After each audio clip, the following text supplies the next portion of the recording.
الحمد لله نحمده ونستعينه ونستغفره ونؤمن به ونتوكل عليه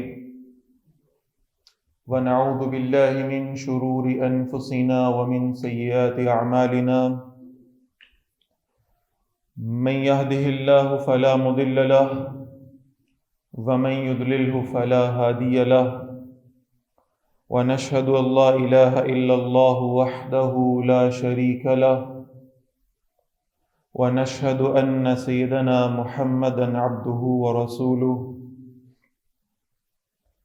فإن خير الحديث كتاب الله وخير الهدي هدي محمد صلى الله عليه وسلم وشر الأمور محدثاتها وكل محدثة بدعة وكل بدعة ضلالة وكل ضلالة في النار أو كما قال صلى الله تعالى عليه وسلم.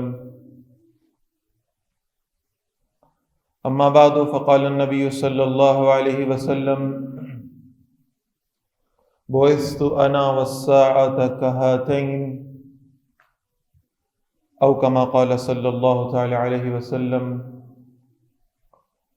رب اشرح لي صدري ويسر لي أمري واحلل عقدة من لساني يفقهوا قولي.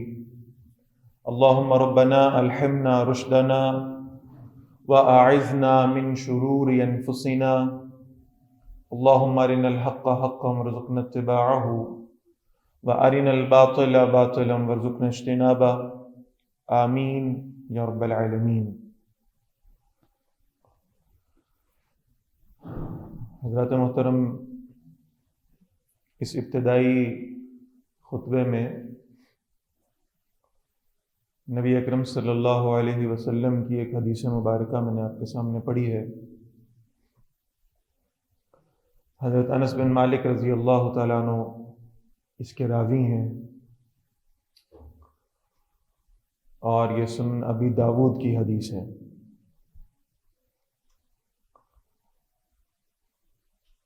حضرت انس رضی اللہ تعالیٰ عنہ روایت کرتے ہیں، قال رسول اللہ صلی اللہ علیہ وسلم،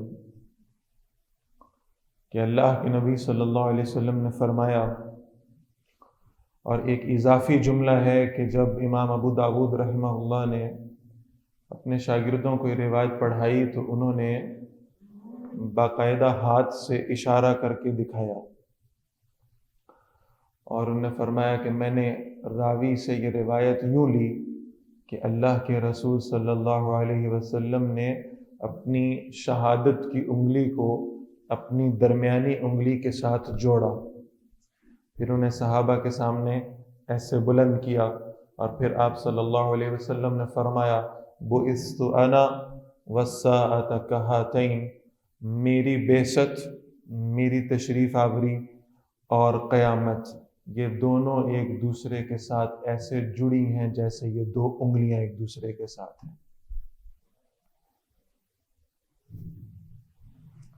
قیامت کا آنا یقینی ہے. اللہ تعالیٰ نے قرآن مجید میں اس کے حوالے سے دلائل بھی دیے ہیں، اور پھر اللہ تعالیٰ نے قسم بھی کھائی ہے. اقسم بیوم القیامہ، اللہ فرماتے ہیں میں قیامت کے دن کی قسم کھاتا ہوں. اس کا وقت کیا ہے یہ سوائے رب العالمین کی ذات کے کسی کے علم میں نہیں ہے، اور اس کا ثبوت بھی ہمیں ملتا ہے حدیث جبرائیل سے علیہ السلام، کہ جب جبرائیل علیہ السلام انسانی شکل میں حاضر ہوئے، اللہ کے رسول صلی اللہ علیہ وسلم سے کچھ سوالات کیے. اخبرنی عن الاسلام، اخبرنی عن الایمان، اخبرنی عن الاحسان، اور پھر پوچھا اخبرنی عن الساعہ، یہ بتائیں اللہ کے رسول صلی اللہ علیہ وسلم یہ قیامت کا معاملہ کب ہوگا، اس کا وقت کیا ہے؟ تو آپ صلی اللہ علیہ وسلم نے فرمایا کہ بتانے والے کو بھی اتنا ہی علم ہے جتنا کہ پوچھنے والے کو علم ہے. یعنی اس قیامت کا وقت کیا ہوگا اس کی تفصیلات اللہ تعالیٰ نے اپنی ذات تک محدود رکھی ہیں. لیکن اللہ کے رسول صلی اللہ علیہ وسلم نے اس قیامت کے وقت کے قریب آنے والی کچھ نشانیوں کو واضح فرمایا ہے۔ بعض اوقات ہم ان نشانیوں کے بیان کو پیشن گوئیاں کہہ دیتے ہیں۔ تو یہ ذہن میں رہنا چاہیے کہ جو پیشن گوئی کے لفظ ہے یہ عمومی طور پر اردو زبان میں استعمال کیا جاتا ہے وہ پریڈکشن جو غلط بھی ہو سکتی ہے اور صحیح بھی ہو سکتی ہے۔ اللہ کے رسول صلی اللہ علیہ وسلم نے قرب قیامت کے حوالے سے جو باتیں فرمائی ہیں، چونکہ آپ صلی اللہ علیہ وسلم الصادق المصدوق ہیں، لہٰذا ان باتوں کے غلط ہونے یا نہ ہونے کا کوئی امکان پیدا ہی نہیں ہوتا۔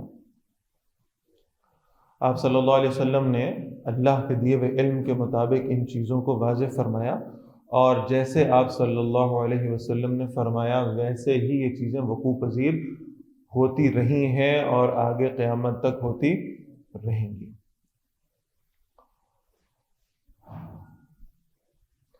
جو محدثین ہیں انہوں نے حدیث کی کتابوں میں باقاعدہ ابواب قائم کیے ہیں، کتاب الفتن کے نام سے بھی اور اشراط الساعہ کے نام سے بھی۔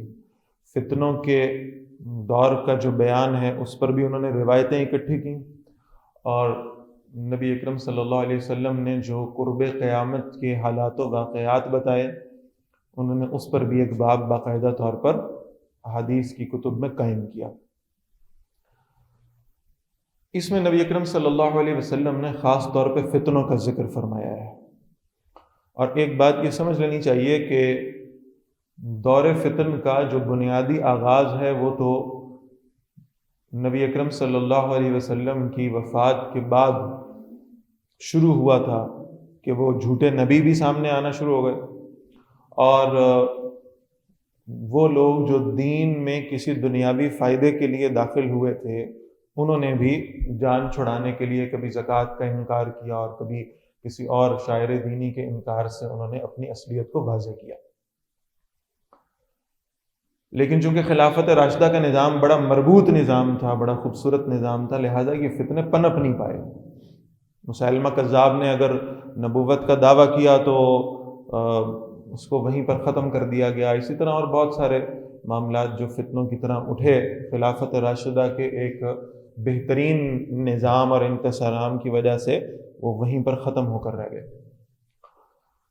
اس کے بعد بہرحال وہ خلافت ملوکیت میں تبدیل ہوئی، اور آہستہ آہستہ پھر وہ انحطاط اور زوال کا دور شروع ہوا۔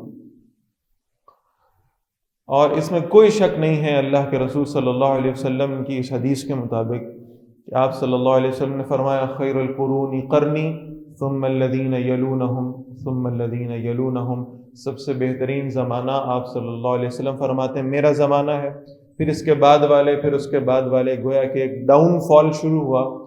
اور آج ہم جس دور میں موجود ہیں ہم اپنے آپ کو ٹیکنیکلی بڑا اسٹرانگ سمجھتے ہیں، ہم سمجھتے ہیں کہ انسان ترقی کی ایک معراج اب تک کی حاصل کر چکا، لیکن نبی اکرم صلی اللہ علیہ وسلم کے فرمان کے مطابق تو شاید ہم آج اس دور میں موجود ہیں جو پچھلے ادوار کی نسبت اس امت مسلمہ پر جو گزرے ہیں شاید کمزور ترین دور ہے۔ اب ایک سوال ہمارے سامنے پیدا ہوتا ہے کہ کیا وہ جس فتنوں کے دور کی اور قرب قیامت کی باتیں اللہ کے رسول نے فرمائی ہیں صلی اللہ علیہ وسلم، کیا ہم اس دور میں موجود ہیں یا نہیں؟ کیا وہ دور قریب ہے یا آ چکا ہے یا آنے والا ہے یا ابھی بہت دور ہے؟ اور اس کی کیوریوسٹی ہمیشہ سے انسان کے اندر رہی ہے کہ کہیں مجھے معلوم پڑے کہ میں کس دور میں موجود ہوں اور آگے ہونے والے حالات اس دنیا پر اس زمانے پہ کیا ہیں۔ یہ جتنے نجومیوں کی دکانیں چلتی ہیں بہرحال وہ انسان کی اسی کیوریوسٹی کی بنیاد پہ چلتی ہیں، حالانکہ اللہ کے رسول صلی اللہ علیہ وسلم کے پاس جو علم ہے وہ وحی کا علم، اور اس وحی کے علم میں غلطی کی کوئی گنجائش ہو نہیں سکتی۔ اسی لیے منع فرما دیا کہ مستقبل کے علم کو حاصل کرنے کے لیے کسی ستارہ شناس کے پاس یا کسی ہاتھ کی لکیریں پڑھنے والے کے پاس مت جایا کرو، سختی سے آپ صلی اللہ علیہ وسلم نے اس سے منع فرمایا۔ بہرحال ایک راستہ یہ کھلا کہ اللہ کے رسول صلی اللہ علیہ وسلم کے فرامین کے مطابق ہم یہ تلاش کرنے کی کوشش کریں کہ ہم پر آنے والے فتنے کون سے ہیں، ہم کس دور میں موجود ہیں اور اس دور میں ہمارے کرنے کا کام کیا ہے۔ تو میں ترمذی شریف کی ایک روایت پڑھ رہا ہوں. یوں تو آپ سمجھیں کہ بہت ساری احادیث مبارکہ ایسی ہیں جس میں اس دور کے بارے میں جو باتیں بتائی گئی معلوم ہوتا ہے کہ بالکل ہو بہو ویسے ہی سچ ثابت ہو رہی ہیں جیسے اللہ کے رسول صلی اللہ علیہ وسلم نے ارشاد فرمایا ہے. تو ترمذی شریف کی ایک روایت ہے، حدیث نمبر ہے 2211 اور اس حدیث کے راوی ہیں سیدنا ابو ہریرہ رضی اللہ تعالی عنہ. فرماتے ہیں قال رسول اللہ صلی اللہ علیہ وسلم، آپ صلی اللہ علیہ وسلم نے فرمایا اذا اتخذ الفیء دولا، یہ جو مال فے ہے، یہ جو محصول ہے، یہ جو ٹیکس اکٹھا کیا جاتا ہے، آپ صلی اللہ علیہ وسلم فرما رہے ہیں ایک دور آئے گا جب اس ٹیکس کو، اس محصول کو لوگ اپنی ذاتی دولت سمجھنے لگیں گے.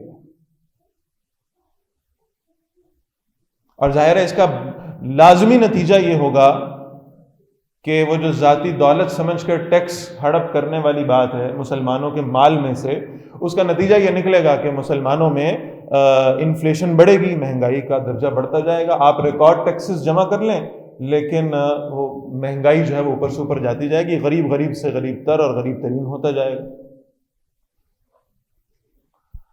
یہ جو مسلمانوں کا بیت المال ہے یہ تو اصل میں امانت کے طور پہ استعمال ہونا چاہیے تھا. بڑی خوبصورت روایت آتی ہے، حضرت عمر رضی اللہ تعالیٰ عنہ اپنے دور خلافت میں ایک مرتبہ اپنے گھر سے باہر نکلتے ہیں، بڑی پریشانی کا عالم ہے، کبھی دائیں طرف بھاگ رہے ہیں کبھی بائیں طرف بھاگ رہے ہیں. اور یہ ذہن میں رکھیں کہ یہ وہ دور ہے جب 22 لاکھ مربع میل جو ہے وہ پر مسلمانوں کی حکومت قائم ہے. کوئی پوچھتا امیر المومنین آپ اتنے پریشان کیوں ہیں، کیا کسی دشمن کے حملے کی خبر ملی ہے، آپ کیوں پریشان ہیں؟ تو سیدنا عمر فاروق رضی اللہ تعالیٰ عنہ فرماتے ہیں مسلمانوں کے بیت المال میں سے ایک اونٹ اپنی رسی توڑا کر بھاگ گیا ہے، اور میں اس بات پر پریشان ہوں کہ ایسا نہ ہو کہ وہ اونٹ نہ ملے اور میری موت آ جائے اور قیامت کے روز اللہ تعالیٰ مجھ سے یہ سوال کریں کہ تو مسلمانوں کے مال کی حفاظت کیوں نہیں کر سکا. میں اس اونٹ کو ڈھونڈنے کے لیے دائیں بائیں بھاگ رہا ہوں اور جو راستے میں مل رہا ہے اس کو کہہ رہا ہوں کہ تم بھی میرے ساتھ مل کر اس اونٹ کو تلاش کرو، مسلمانوں کے بیت المال کی حفاظت ہماری ذمہ داری ہے.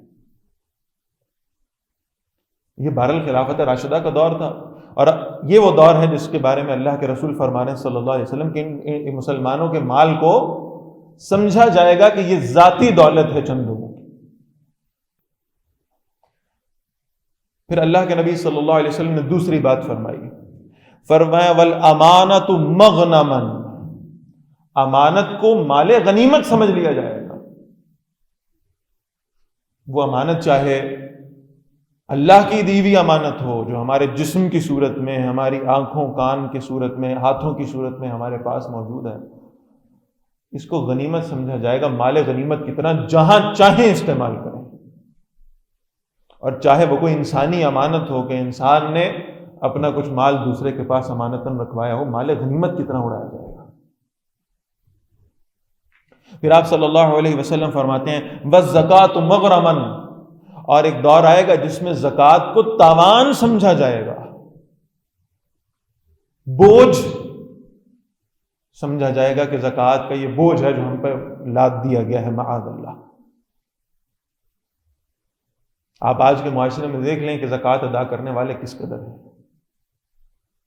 اور زکوٰۃ کے مسائل کا علم ہمارے معاشرے میں کتنے لوگوں کو ہے. تو تین باتیں فرمائیں. اللہ کے رسول صلی اللہ علیہ وسلم فرما رہے ہیں کہ وہ جو ٹیکسز کا پیسہ ہے اسے اپنی ذاتی دولت سمجھا جائے گا، امانت کو مال غنیمت جانا جائے گا، اور تیسری بات فرمائی کہ زکوٰۃ کو تاوان سمجھا جانے لگے گا. تو محسوس ہوتا ہے یہ تینوں چیزیں تو ہمارے دور میں موجود ہیں. پھر اللہ کے رسول صلی اللہ علیہ وسلم نے ایک بات فرمائی اور بڑی اہم ہے، فرمایا وَتُعَلِّمَ لِغَيْرِ الدِّينِ، اور علم حاصل کیا جائے گا دین کے بغیر، دین کے سوا. آپ کبھی اس کا سروے کر کے دیکھیں، کچھ وقت نکالیں اپنا اور کسی ہاسپٹل میں جہاں کوئی گائنی کا اہتمام ہو وہاں جا کے بیٹھ جائیں اور کسی باہر کے اسٹول پر بیٹھ کر بڑی خاموشی کے ساتھ اس بات کا اندازہ فرمائیں کہ جیسے ہی اس لیبر روم سے یا اس آپریشن تھیٹر سے ایک نرس باہر آتی ہے اور آ کر خوشخبری دیتی ہے کہ اللہ نے آپ کو بیٹا عطا کیا ہے، تو الحمدللہ یا ماشاء اللہ یا مبارکباد دیتے ساتھ پہلا جملہ جو زبان سے نکلتا ہے نا والدین کی کہ میں اپنے اس بیٹے کو انجینئر بناؤں گا، بیٹی دی ہے تو اس کو ڈاکٹر بناؤں گا،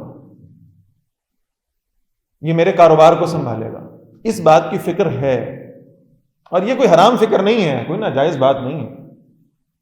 لیکن کتنے لوگوں کو اس بات کا خیال ہوتا ہے کہ یہ اللہ نے ہمیں اولاد عطا فرما دی ہے، اللہ کا اس پر شکر ادا کرتے ہیں، ہم اسے دین بھی سکھائیں گے، ہم اسے قرآن مجید بھی حفظ کرائیں گے، ہم اسے حدیث بھی پڑھائیں گے، ہم اسے تفسیر بھی پڑھائیں گے، ہم اسے دین کا عالم بھی بنائیں گے. اس طرف کتنے لوگوں کی توجہات. آپ قرآن مجید کا ذرا پرسپیکٹو دیکھیں تو محسوس ہوتا ہے کہ بالکل ڈفرنٹ بات. وہاں حضرت مریم سلام اللہ علیہا کی مثال دی جاتی ہے اور بتایا جاتا ہے کہ جب ان کا ایکسپیکٹیشن پیریڈ شروع ہوا تھا، انہوں نے اس وقت اللہ سے یہ وعدہ کر لیا تھا کہ یا اللہ جو اولاد آپ مجھے عطا فرمائیں گے میں اسے دین کے کام میں لگاؤں گی. حضرت مریم سلام اللہ علیہا کی والدہ. اور جب ڈیلیور ہوا ہے معاملہ تو پتہ چلا کہ بیٹا نہیں بلکہ بیٹی ہے. تو یہ سمجھنے کی بجائے کہ یہ تو بیٹی ہے، دین کا کام کہاں کر سکے گی، انہوں نے اس وقت بھی ان کی والدہ نے اس بات کا تہیہ کیا کہ میں اپنی بیٹی کو دین سکھاؤں گی.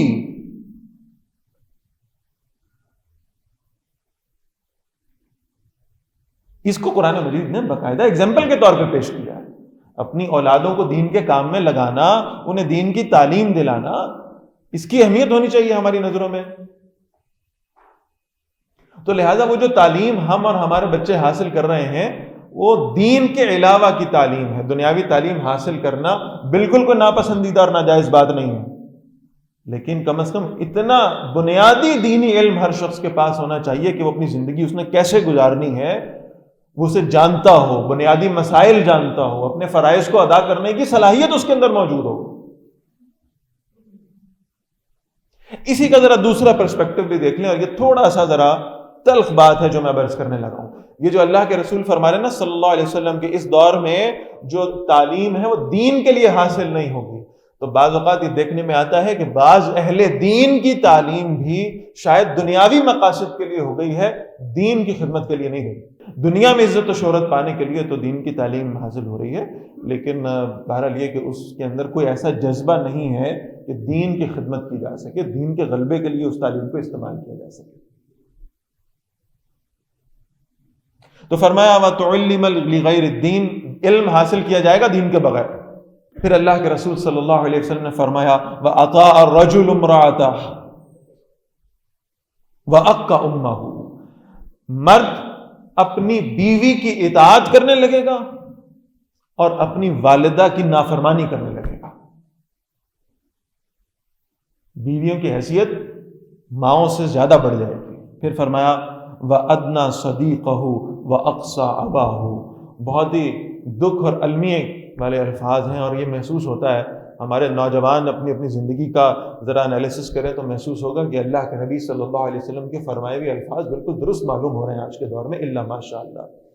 آپ صلی اللہ علیہ وسلم فرماتے ہیں وَأَدْنَى صَدِيقَهُ، انسان اپنے دوست کو اپنے قریب پائے گا، وَأَقْصَى أَبَاهُ، اور اپنے باپ کو اپنے سے دور معلوم کرے گا. والد کے ساتھ وقت گزارنے کا دل نہیں کرے گا، دل کرے گا کہ دوستوں کے ساتھ گھنٹوں بیٹھے، اپنی کیفیات، اپنے جذبات، اپنے معاملات، اپنی مشکلات وہ اپنے والد کے ساتھ شیئر کرنے کی بجائے اپنے دوستوں کے ساتھ شیئر کرنے میں زیادہ بہتری محسوس کرے. بڑا آسان ہوگا دوستوں سے بات کرنا، بڑا مشکل ہوگا والد سے بات کرنا. اور اس میں کوئی دوسری رائے نہیں ہے کہ اس جدید تہذیب نے ہمیں ہمارے والدین سے بدظن بھی کیا ہے اور دور بھی کیا ہے.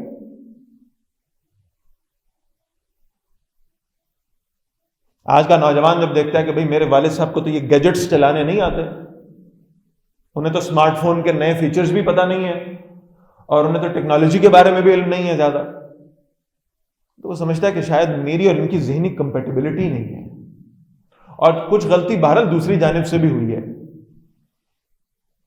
کہ ہمارے بڑوں نے آج کی اس جنریشن کے مسائل کو سمجھا نہیں، ان کو اپنے قریب نہیں کیا۔ ایک باپ کو چاہیے تھا کہ وہ اپنے بیٹے کا بہترین دوست بنتا، وہ سمجھتا کہ اس جنریشن کے مسائل کیا ہیں۔ تو بہرحال کمی تو دونوں جانب سے ہوئی، لیکن نتیجہ وہی ہے جو اللہ کے رسول نے بتایا صلی اللہ علیہ وسلم، انسان دوستوں کے قریب ہو جائے گا اور والدین سے دور ہو جائے گا۔ پھر اللہ کے رسول فرماتے ہیں صلی اللہ علیہ وسلم وَالزَّهَرَتْ الْأَصْوَاتُ فِي الْمَسَاجِدِ، مسجدوں کے اندر آوازیں بلند ہونے لگیں گی، مسجدوں میں شور ہونے لگے گا، خیر کی بات ہونا کم ہو جائے گی۔ اور اس میں خاص طور پر میں ایک بات عرض کروں جس کی کمی اب محسوس ہوتی ہے،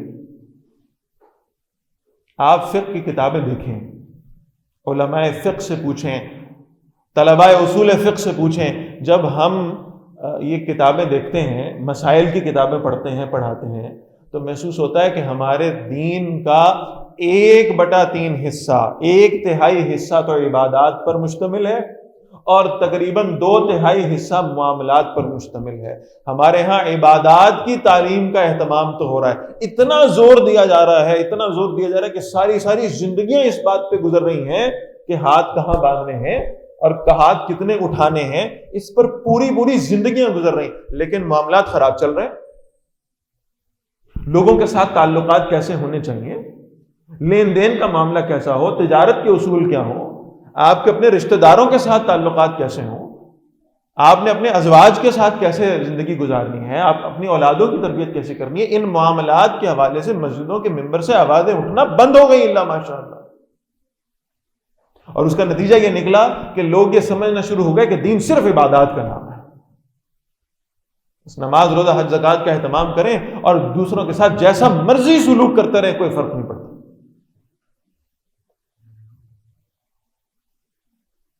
تو فرمایا مسجدوں سے آوازیں بلند ہوں گی، شور ہونے لگے گا، پروڈکٹیو کام مسجدوں سے ہونا بند ہو جائیں گے۔ پھر اللہ کے رسول نے فرمایا صلی اللہ علیہ وسلم وَسَادَ الْقَبِيلَةَ فَاسِقُهُمْ، یہ سٹیپ بائی سٹیپ محسوس ہو رہا ہے یہ سارے کام ہوں گے اور یہ ہو رہے ہیں۔ فرمایا وَسَادَ الْقَبِيلَةَ فَاسِقُهُمْ، قبیلے کا جو سردار ہوگا، جو کسی قوم کا حکمران بنے گا، وہ اس کا سب سے بڑا فاسق و فاجر آدمی ہوگا۔ انتخاب کرتے وقت اپنے حکمران کا کیا دیکھتے ہیں ہم؟ اس نے ترقیاتی کام کتنے کروائے، اس نے نالیاں کتنی پکی کرا دی، اس نے پل کتنے بنا دیے، اس نے اشیاء کتنی سستی کر دی، اس کے ذاتی کردار کے اعتبار سے اور اس کی دینداری کے اعتبار سے کوئی سوال نہیں، دیکھا ہی نہیں جاتا۔ یا شاید ہماری اکثریت نے یہ سمجھ لیا کہ یہ مروجہ سیاست جو ہے یہ تو دینداروں کا کام ہی نہیں ہے۔ تو فرمایا قوم کا جو حکمران ہوگا، جو قبیلے کا سردار ہوگا، وہ ان کا سب سے بڑا فاسق آدمی ہوگا۔ خلفائے راشدین کے دور میں دیکھ لیں آپ کو یہ مثال کیسے ملتی ہے، بالکل الٹ۔ کچھ صحابہ آئے، حضرت ابوبکر رضی اللہ تعالیٰ عنہ سے عرض کیا، آپ نے اپنے بعد عمر فاروق رضی اللہ تعالیٰ عنہ کو خلیفہ کے طور پر نامزد کر دیا، سخت آدمی ہے، سخت آدمی ہے۔ تو سیدنا ابوبکر رضی اللہ تعالیٰ نے تسلی دی، کہا جب ذمہ داری کا بوجھ پڑے گا تو نرم ہو جائیں گے۔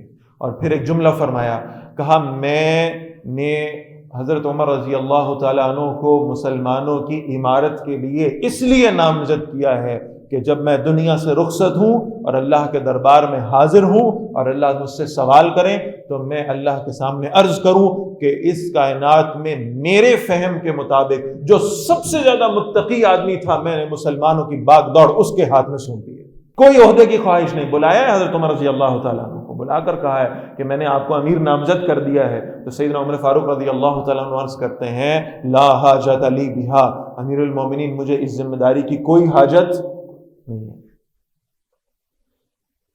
کیا تربیت، ذمہ داریوں کا معیار ہے تقوی، اہلیت۔ کون اس ذمہ داری کو پورا کرنے کی صلاحیت بھی رکھتا ہے اور کون خوف خدا بھی رکھتا ہے. اور یہاں اللہ کے رسول فرمانے صلی اللہ علیہ وسلم کہ اس فتنوں کے دور میں قوموں کے حکمران وہ بنیں گے جن میں سب سے زیادہ فاسق و فاجر لوگ ہوں گے، اللہ کے نافرمان ہوں گے. پھر آپ صلی اللہ علیہ وسلم نے فرمایا وَكَانَ زَعِيمُ الْقَوْمِ أَرْذَلَهُمْ، وہ جو قوموں کے لیڈر بنیں گے ان میں سب سے زیادہ ذلیل لوگ ہوں گے، لیڈر بن جائیں. فرمایا وَأَكْرِمَ الرَّجُلُ مَخَافَةَ شَرِّهِ، اور کسی شخص کی عزت کی جائے گی تو اس کے شر کے خوف سے کی جائے گی. بدماشوں کی عزت ہوگی، قاتلوں کی عزت ہوگی، ڈاکوؤں کی عزت ہوگی.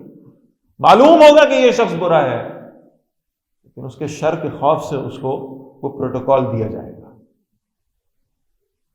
پھر آپ صلی اللہ علیہ وسلم نے فرمایا وَالزَّهْرَةِ الْقَيْنَاتُ وَالْمَعَازِفُ، دو لفظ ہیں جی.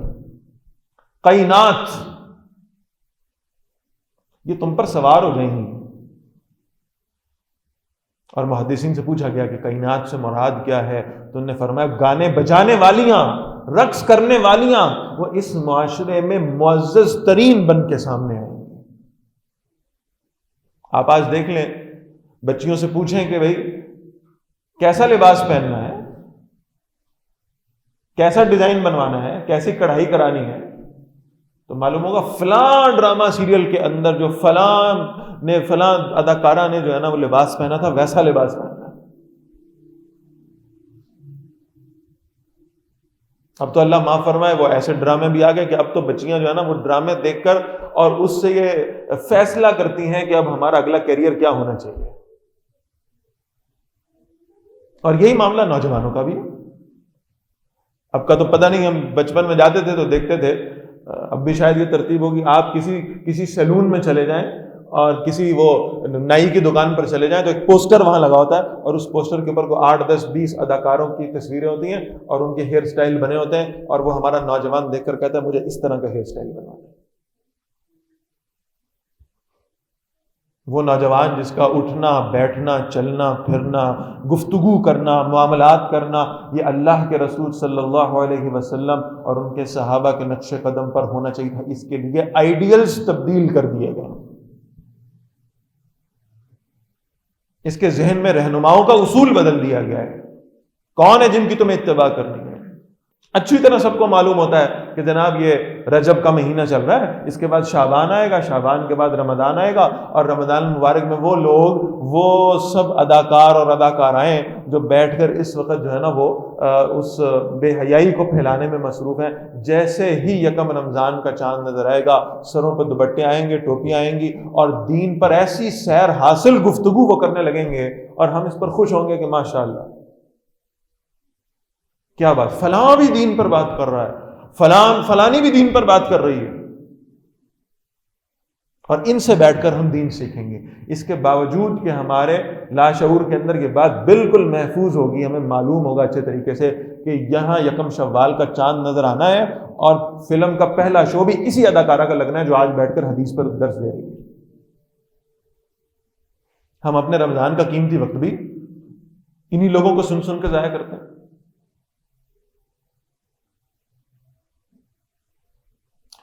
تو فرمایا یہ جو اداکار اور اداکارائیں جو ہے نا دنیا میں ان کی عزت بڑھ جائے گی، لوگ ان کی اتباع کرنے لگیں گے. پھر فرمایا والمعازف، یہ جو موسیقی کے آلات ہیں، یہ جو گانے بجانے کے آلات ہیں، یہ عام ہو جائیں گے، عام ہو جائیں گے. یہ موبائل فون جو ہماری جیب میں موجود ہے، یہ جو ہمارے گھروں میں لگے ہوئے ٹی وی ہیں، یہ کیا ہیں سب؟ آپ حالات حاضرہ پہ خبریں سننا چاہیں گے موسیقی کے بغیر نہیں سن سکتے. آپ جاننا چاہتے ہیں آج کے حالات کیا ہیں، آج کی خبریں کیا ہیں، آپ موسیقی سے بچے بغیر ہو نہیں سکتا. یہ معاملہ اتنا عام اس کو بنا دیا گیا. پھر اللہ کے رسول صلی اللہ علیہ وسلم نے فرمایا وشربت الخمور، اور پھر شراب پی جانے لگی، عام ہو جائے گی، اس کو برائی نہیں سمجھا جائے. اور سب سے خطرناک بات اللہ کے رسول فرماتے ہیں صلی اللہ علیہ وسلم وَلَعَنَ آخِرُ هَذِهِ الْأُمَّةِ أَوَّلَهَا، اور اس امت کے آخری طبقے کے لوگ پہلوں کے اوپر، سب سے پہلے طبقوں کے اوپر لان تان کرنے لگیں گے. انہیں برا بھلا کہنے لگے. سب سے آسان کام آج کے دور کا.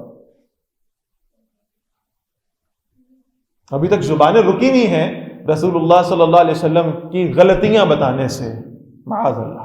شاید کہیں آنے والے دور میں کوئی ایسا معاملہ بھی شروع ہو جائے کہ لوگ اللہ کے رسول صلی اللہ علیہ وسلم کی زندگی میں سے بھی ایسی چیزیں نکالنے لگے، معاذ اللہ. لیکن بہرحال صحابہ کو برا بھلا کہنا، تابعین کو، تبع تابعین کو، ائمہ مجتہدین کو، مفسرین کو، محدثین کو برا بھلا کہنا، گویا یہ اجر و ثواب کا باعث سمجھا جانے لگا ہے. یہ بتایا جا رہا ہے کہ ہم ایک کاؤنٹر پرسپیکٹو پیش کریں گے، کاؤنٹر نیریٹو دیں گے جو 1400 سالوں میں امت میں کسی شخص کی سمجھ میں نہیں آیا، وہ آج ہمیں سمجھ میں آ گیا. ہم زیادہ جانتے ہیں، ہم زیادہ علم رکھتے ہیں. تو امت کے آخری حصے کے لوگ پہلے والوں پر لان تان کرنے لگیں گے، انہیں برا بھلا کہنے لگیں گے. اللہ کے رسول فرماتے ہیں صلی اللہ علیہ وسلم فَلْيَرْتَقِبُوا عِنْدَ ذَلِكَ، جب ایسا ہونے لگے، جب یہ سارے اعمال جن کا ذکر ہوا اوپر حدیث میں، جب یہ تمہارے معاشرے میں عام ہو جائیں، اور بلا شک و شبہ ہمیں یقین ہے کہ عام ہو چکے ہیں، تو آپ صلی اللہ علیہ وسلم فرماتے ہیں تو پھر انتظار کرنا ریحًا حمراء، سرخ آندھیوں کے چلنے کا، وزلزلتاً، اور زلزلوں کے آنے کا، وخسفاً، اور زمین کے دھنس جانے کا، ومسخاً، اور چہروں کے مسخ ہو جانے کا، وقذفاً، اور پتھروں کی بارش برسنے کا. اللہ کی طرف سے عذاب آئیں گے، تمہاری اکانومی ڈاؤن ہوتی جائے گی، تمہارے لوگوں میں دین کا رجحان کم ہوتا جائے گا، بے حیائی بڑھتی جائے گی، حلال و حرام کا فرق ختم ہوتا جائے گا، اولادیں نافرمان ہوتی جائیں گی، اہل دین کی کا احترام اور ان کا ادب معاشرے میں سے اٹھتا جائے گا. تو فرمایا پھر تم اللہ کے عذاب آنے کا انتظار کرنا. وَآيَاتٍ تَتَتَابَعُ كَنِظَامٍ بَالٍ قُطِعَ سِلْكُهُ فَتَتَابَعَ، کہا فتنے تم پر ایسے آئیں گے، اللہ کے عذاب تم پر ایسے برسیں گے کہ جیسے کسی تسبیح کا اگر دھاگا ٹوٹ جائے تو جتنی تیزی سے اس کے دانے زمین پر گرتے ہیں اتنی تیزی سے اللہ کے عذاب تم پر آنے لگے. ترمذی شریف کی روایت. اور ایک دوسری جگہ پہ اللہ کے رسول صلی اللہ علیہ وسلم بیٹھے ہیں، حضرت عبداللہ بن عمر رضی اللہ تعالیٰ عنہ اس کے راوی ہیں، وہ کہتے ہیں آپ صلی اللہ علیہ وسلم ذکر کرتے تھے ایسا ہوگا، ایسا ہوگا، ایسا ہوگا، شراب عام ہو جائے گی، موسیقی عام ہو جائے گی، زنا آسان ہو جائے گا، نکاح مشکل ہو جائے گا، اولادیں نافرمان ہو جائیں گی والدین کی. صحابہ حیران ہو کے آخر پہ پوچھتے تھے یا رسول اللہ صلی اللہ علیہ وسلم، جب یہ سب ہو رہا ہوگا، جب یہ فتنے پھیل رہے ہوں گے، جب یہ برائیاں پھیل رہی ہوں گی، اس امت کے علماء کہاں ہوں گے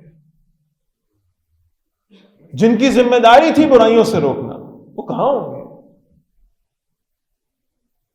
تو حضرت عبداللہ بن عمر رضی اللہ تعالیٰ عنہ کہہ رہے ہیں اللہ کے رسول صلی اللہ علیہ وسلم نے فرمایا ان اللہ لا يقبض العلم انتزاعا ينتزعه من الناس، اللہ علم کو نہیں اٹھائیں گے، لوگوں میں سے علم کو اٹھایا نہیں جائے گا، ولیکن یقبض العلم بقبض العلماء، بلکہ اللہ اہل حق علماء کو اٹھا لیں گے. وہ اللہ والے دنیا سے اٹھتے جائیں گے.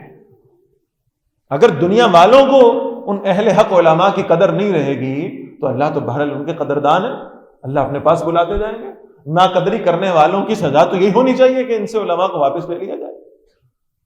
تو اللہ اہل حق علماء کو اٹھا لیں گے، حتی اذا لم یبق عالما، جب اہل حق علماء معاشرے میں باقی نہیں رہیں گے، فرمایا اتخذ الناس رؤوسا جہالا، تو پھر لوگ جاہلوں کو اپنا امام بنائیں گے، جاہلوں سے جا کے مسائل پوچھا کریں گے، جاہلوں سے جا کے رہنمائی لیں گے. فَسُئِلُوا، لوگ ان سے سوال کیا کریں گے ان جاہلوں سے. فَافْتُوا بِغَيْرِ عِلْمٍ، اور وہ بغیر علم کے فتوے جاری کیا کریں گے. فَضَلُّوا وَأَضَلُّوا، فرمایا خود بھی گمراہ ہوں گے اور لوگوں کو بھی گمراہ کریں گے. کیا اہل حق علماء سے دنیا خالی ہو گئی ہے؟ کیا ہمیں ان جہلاء سے جا کر دین سیکھنے کی ضرورت ہے؟ اس میں کوئی شک نہیں ہے کہ ہم اس فتنوں کے دور میں موجود ہیں. بس آخری 2-3 منٹ میں اب میں عرض کرتا ہوں کہ کرنے کا کام کیا ہے. اب ان حالات کی سنگینی تو ہمارے سامنے ہے، کرنے کا کام کیا ہے؟ سب سے پہلی بات یاد رکھیں، یہ جو اللہ کے رسول صلی اللہ علیہ وسلم نے خاص ایک تریاق بتایا ہے نا دور فتن کے اندر، فتنوں سے بچنے کا، بار بار یہ فرمایا سورۃ الکہف کی تلاوت کیا کرو. اور یہ یاد رکھیں سورۃ الکہف کے اندر جو پہلی آیت مبارکہ ہے نا، اس میں اللہ تعالیٰ نے حل بتا دیا ہے. فرمایا الحمدللہ الذی انزل علی عبدہ الکتاب ولم یجعل لہ عوجا. اللہ کا شکر ادا کیا کرو کہ اللہ نے تمہیں وہ کتاب نازل فرمائی ہے تم پر، جس کتاب کے اندر کوئی کمی نہیں ہے، کوئی کجی نہیں ہے، کوئی ٹیڑھ نہیں ہے. دین کے سارے تصورات کو مسخ کر دیا جائے گا اس آخری دور کے اندر. لیکن اگر کوئی شے جس میں تبدیلی واقع نہیں ہو سکے گی تو وہ اللہ کی کتاب ہے. جب زلزلہ آتا ہے اور جب انسان اپنے جسم کو سٹیبل نہیں رکھ پاتا تو اس کی خواہش یہ ہوتی ہے کہ مجھے قریب ترین کوئی ایسی مضبوط شے مل جائے، کوئی ستون مل جائے جس کے ساتھ میں جا کر چمٹ جاؤں، جس کے بارے میں مجھے معلوم ہو کہ اس کے اندر کنکریٹ بھرا گیا ہے، مجھے معلوم ہو کہ اسے مضبوط بنایا گیا، مجھے معلوم ہو کہ زلزلہ اس کو نقصان نہیں دے سکتا، میں اس کے ساتھ چمٹ جاؤں تاکہ زلزلہ مجھے بھی نقصان نہ دے سکے. جب لوگوں کا ایمان ہلایا جائے گا اور اس درجے کا ہلایا جائے گا، اللہ کے رسول صلی اللہ علیہ وسلم فرماتے ہیں بادروا بالاعمال، اعمال نیک عمل کرنے میں جلدی کیا کرو، اس لیے کہ ایک وقت آئے گا ایک شخص صبح کرے گا، یصبح المؤمن، جب صبح ہوگی مومن ہوگا، ویمسی کافرا، شام ہوگی تو کافر ہو جائے گا. اور فرمایا کوئی شخص ایسا ہوگا یمسی مؤمنا، جب رات ہوگی شام ہوگی تو مومن ہوگا، ویصبح کافرا، اور جب صبح ہوگی تو کافر ہو جائے گا. تو سب سے مضبوط سہارا واعتصموا بحبل اللہ جميعا، اللہ کے قرآن کے ساتھ جڑ جاؤ. یہ ہے جو ہدایت دینے والا ہے، یہ ہے جو حوصلہ دینے والا ہے، تسلی دینے والا ہے. جب وہ ایک لہر آ رہی ہوگی نا اس تہذیب کی، آ چکی، اور ہمیں دین سے دور کرنے کی کوشش ہو رہی ہوگی، اور ہم اپنے آپ کو محسوس کریں گے کہ ہم اس معاشرے کے اندر کچھ عجیب و غریب سی مخلوق میں پائے جا رہے ہیں. سب لوگوں کے عقائد و نظریات اور ہیں، سب لوگوں کے معاملات اور ہیں، اور ہم چند ایک لوگ ایسے ہیں کہ جن کا معاملہ دین کے حوالے سے کچھ اور ہے. تو وہ بنیاد پرستی کی طرف لے جانے والا، وہ جو قدیم دین تھا اس کی طرف لے کے جانے والا، وہ قرآن مجید ہی ہوگا جو ہمیں تسلی دے گا کہ تم صحیح دین پر چل رہے ہو. اس آخری دور میں اللہ کے قرآن کے ساتھ جڑ کر رہنا، اللہ کے رسول صلی اللہ علیہ وسلم کی سیرت کے پیچھے چلتے رہنا، صحابہ کو فالو کرتے رہنا رضی اللہ تعالیٰ عنہم اجمعین. اور دوسری بات عرض کرتا ہوں، اہل دین کی صحبتیں اختیار کرنا، دین ان سے سیکھنے کی کوشش کرنا، ان کے ساتھ جڑ کر اور چمٹ کر رہنا، اس لیے کہ خود اللہ کے رسول صلی اللہ علیہ وسلم نے اس صحبت کی اہمیت بتائی ہے. اور تیسری اور اہم بات، اس منفی سینیریو میں سے ایک مثبت تصویر دیکھنے کی کوشش کرنا کہ بہرحال یہ حالات جو خراب ہوتے جا رہے ہیں ہر اعتبار سے، یہ آخر کار اسی دور کی طرف جا رہے ہیں جس کے بارے میں اللہ کے رسول نے فرمایا صلی اللہ علیہ وسلم کہ جب حالات اس نہج پر پہنچ جائیں گے پھر اللہ بالآخر اپنے دین کو غالب کریں گے انشاءاللہ. اور اپنی قلت پر پریشان و پشیمان ہونے کی بجائے اللہ کا اس بات پر شکر ادا کرنا کہ وہ جو قلیل لوگ آج بھی اللہ کے دین کے ساتھ مخلص ہو کر استقامت سے کھڑے ہیں، اللہ نے ہمیں ان میں شامل فرما دیا ہے. اس پر اللہ کا شکر ہم پر واجب ہے، اور اللہ سے اس توفیق کی دعا کرتے رہنا کہ اللہ تعالی ہمیں اس پورا شوب و پرفتن دور میں بھی دین پر استقامت نصیب فرما دے. ہمیں اللہ وہ حوصلہ عطا فرما دے، وہ ہمت عطا فرما دے کہ ہم اللہ کے دین کے غلبے کے لیے جو کوشش جس طرح سے کوشش ہو سکتی ہے وہ کرتے رہیں. اللہ ہم سب کو اس کی توفیق عطا فرمائے. یہ اس دور میں کرنے کا کام ہے. اقول قولی ھذا واستغفر اللہ لی ولکم ولسائر المسلمین والمسلمات.